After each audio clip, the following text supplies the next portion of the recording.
હવે ઉનાળાની એટલી ગરમી થઈ રહી છે કે આને કારણે ફૂલ છોડ પણ સુકાઈ જવા લાગ્યા છે.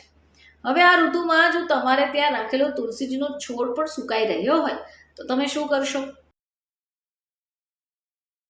નમસ્કાર દર્શક મિત્રો, ખબર છે .com પરથી હું દ્રષ્ટિ આપ સૌનું સ્વાગત કરું છું. હિન્દુ સંસ્કૃતિ પ્રમાણે આપણે વૃક્ષોને, ફૂલ છોડને પણ ખૂબ માન્યતા આપીએ છીએ. આપણે તુલસી માતાની પૂજા કરીએ છીએ, તેમને એક દેવી તરીકેનું સન્માન આપીએ છીએ. હવે ઉનાળાની એટલી ગરમી થઈ રહી છે કે આને કારણે ફૂલ છોડ પણ સુકાઈ જવા લાગ્યા છે. હવે આ ઋતુમાં જો તમારે ત્યાં રાખેલો તુલસીજીનો છોડ પણ સુકાઈ રહ્યો હોય તો તમે શું કરશો? આજે આપણે વાત કરીશું કે આ પ્રકારની સમસ્યામાંથી આપણે બહાર કઈ રીતે આવી શકીએ.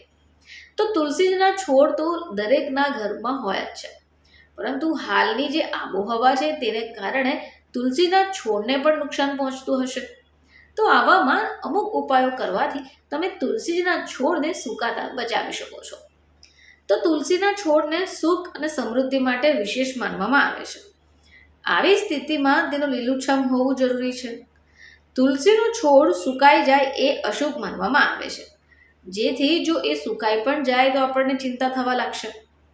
હવે ઉનાળાની ઋતુ છે એટલે ઉનાળામાં તુલસીના છોડ સુકાઈ જવાનું જોખમ સૌથી વધારે છે.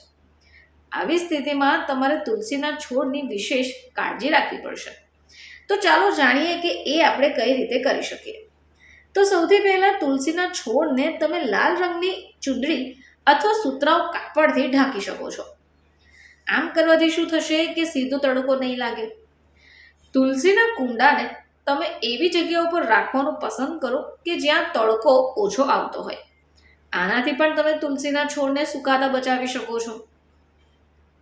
હવે ઘણીવાર તુલસી લીલીછમ નથી લાગતી, તો આના માટે આપણે શું કરવું પડશે? તુલસીને લીલીછમ રાખવા માટે તમારે તુલસીના મૂળમાં કાચું દૂધ ઉમેરી શકો છો. આનાથી શું થશે કે તુલસીનો છોડ લીલોછમ રહેશે. આ સિવાય ઘણીવાર તુલસી ઉપર માંજર દેખાવાનું શરૂ થઈ જતું હોય છે. જો તમારા ઘરમાં રાખેલી આ તુલસીના છોડ ઉપર માંજર દેખાવાનું શરૂ થવા લાગે તો તમારે તેને હટાવતા રહેવું પડશે. તો તુલસીજી પર આવતી આ માંજર તુલસીના છોડને યોગ્ય રીતે નથી વધવા દેતું.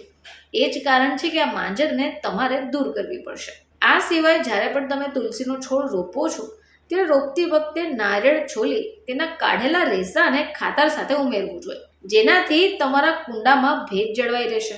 તુલસીના છોડ માટે ગાયનું છાણનું ખાતર પણ સૌથી બેસ્ટ છે. આથી તેને માટી સાથે તમારે ભેળવીને કુંડામાં ભરી દેવું જોઈએ. જો તમે આવી બાબતોનું ધ્યાન રાખશો તો ગરમીની આ સિઝનમાં પણ તુલસીજી નહીં સુકાઈ જાય.